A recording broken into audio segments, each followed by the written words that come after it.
Dear students, in the first video we have seen about the unit vector. So once again I will start with that revision for the unit vector. What is a unit vector? This is very important unit vector.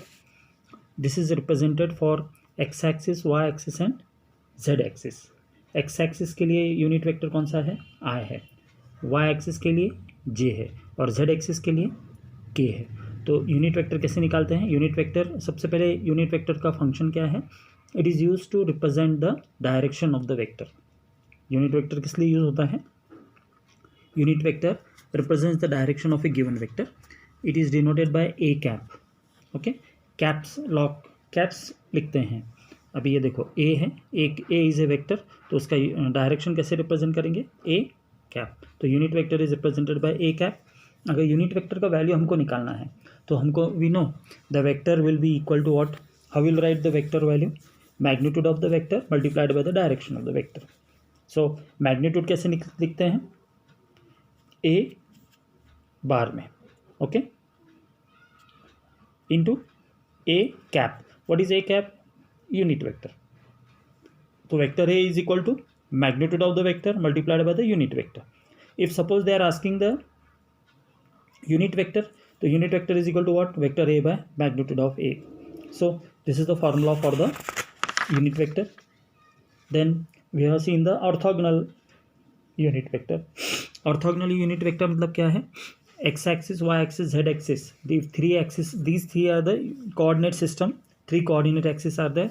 तो x axis के लिए जो unit vector represent करता है vector i है, y axis के लिए क्या है? वेक्टर j है, और z axis के लिए क्या है? वेक्टर के जे. के जेड एक्सिस के लिए के, वाई एक्सिस के लिए जे और एक्स एक्सिस के लिए आई. तो i j k are the unit vector. These vectors are perpendicular to each other, mutually perpendicular to each other. These are called as the orthogonal unit vectors. इसको क्या कहते हैं? ऑर्थोगोनल यूनिट वेक्टर्स कहते हैं. तो अगर एक वेक्टर है कोऑर्डिनेट सिस्टम में है, अगर उसका शो करना है एक्स एक्सिस, तो कैसे रिप्रेजेंट करेंगे उसको? Vector A is equal to magnitude of A into vector i. अगर same vector is moving along y axis, then it is represented by vector A magnitude of A into unit vector j. Similarly vector A along z axis can be represented by vector A magnitude of A then unit vector k. So x axis, y axis और z axis के हिसाब से हम क्या करेंगे? Unit vector represent करेंगे. X axis के लिए आई है, आई कैप है, वाई एक्सिस के लिए जे कैप है और जेड एक्सिस के लिए के कैप है. ओके, तो ये हमने फर्स्ट वीडियो में देख लिया था. अभी हम देखेंगे multiplication of A vector by real numbers. अभी ये क्या है? किसी भी वेक्टर को हम मल्टीप्लाई कर सकते हैं किसी गिवन नंबर से. Suppose the number is n. Okay, जब हम n से मल्टीप्लाई करेंगे तो एक नया वेक्टर बनेगा और उसका मैग्नीट्यूड क्या होगा? n times the magnitude of the original vector of the given vector हो गया. ओके, तो जैसे if suppose we consider that a is a vector, let a is the vector and it is multiplied by a real number n. तो क्या होगा? Vector into positive real number will give a another vector. एक vector को real number से multiply करेंगे तो हमको दूसरा वेक्टर मिलेगा. ध्यान से सुनो. When we multiply a vector by a positive real number, then we will get the vector, and that vector is equal to n into vector a. If I say that vector a is a vector and this vector a is multiplied by n by real number n, तब क्या लिखेंगे इसको? तो नया vector मिलेगा. तो vector a is equal to n into vector a.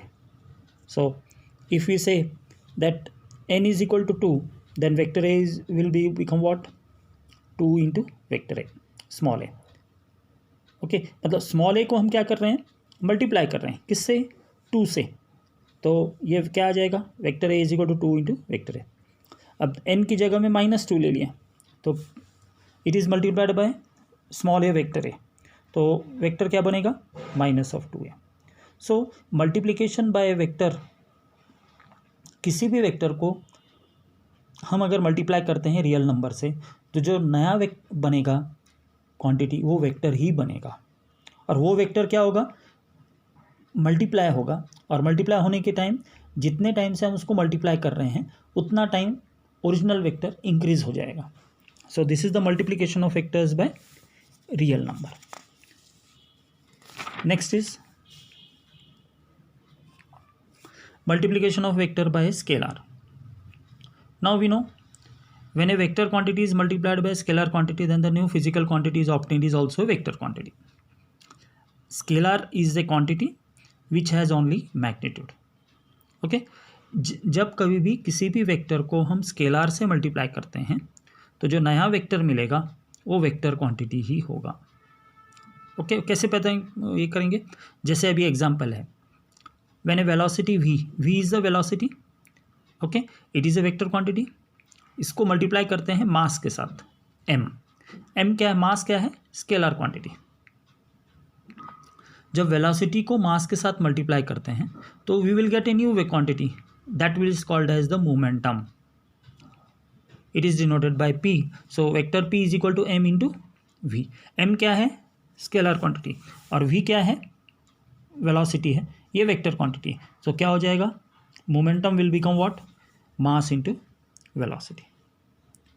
Clear हो गया? सिमिलरली दूसरा एग्जांपल लेते हैं. वेलोसिटी अगर मैंने टाइम से मल्टीप्लाई किया तो क्या हो जाएगा? Displacement. S is equal to vector v into T.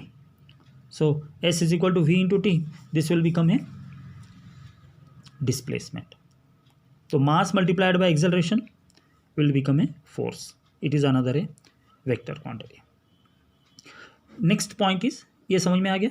अभी नेक्स्ट है 4.4, fourth topic of this chapter, that is addition and subtraction of vector by graphical method. Addition and subtraction हमको क्या करना है? ग्राफिकल मेथड से अभी करना है. वो कैसे है? We know scalars can be added algebraically. Vector scalar जो है उसको अल्जेब्रिकली ऐड कर सकते हैं, मगर वेक्टर को हम अल्जेब्रिकली ऐड नहीं कर सकते हैं. क्यों नहीं कर सकते हैं? क्योंकि वेक्टर में एक एक्स्ट्रा क्वांटिटी रहता है डायरेक्शन. डायरेक्शन रहने के कारण vector can not be added algebraically. जैसे जनरल केस में 2 + 3 हम 5 बोलते हैं, तो ये स्केलर में एप्लीकेबल है क्योंकि scalar is only having the magnitude, but vector is not at all possible. Why? Because vector के अंदर क्या है? दो चीज़ें हैं, मैग्नीट्यूड भी है और डायरेक्शन भी है. डायरेक्शन रहने के कारण वेक्टर को हम अल्जेब्रिकली ऐड नहीं कर सकते हैं. तो इसके लिए हमें क्या करना पड़ता है? इसको ज्योमेट्रिकली ऐड करना पड़ता है. अब ज्योमेट्रिकल एडिशन क्या है वो भी हमें देखना है. तो ज्योमेट्रिकल एडिशन सीखने से पहले हमको मालूम होना चाहिए, सपोज हम दो वेक्टर्स ऐड कर रहे हैं, सब्ट्रैक्ट कर रहे हैं. व्हेन वी ऐड 2 वेक्टर्स और subtracting the vectors, so new vector we will be getting, and that new vector is called as the resultant vector, or that vector will be a single vector.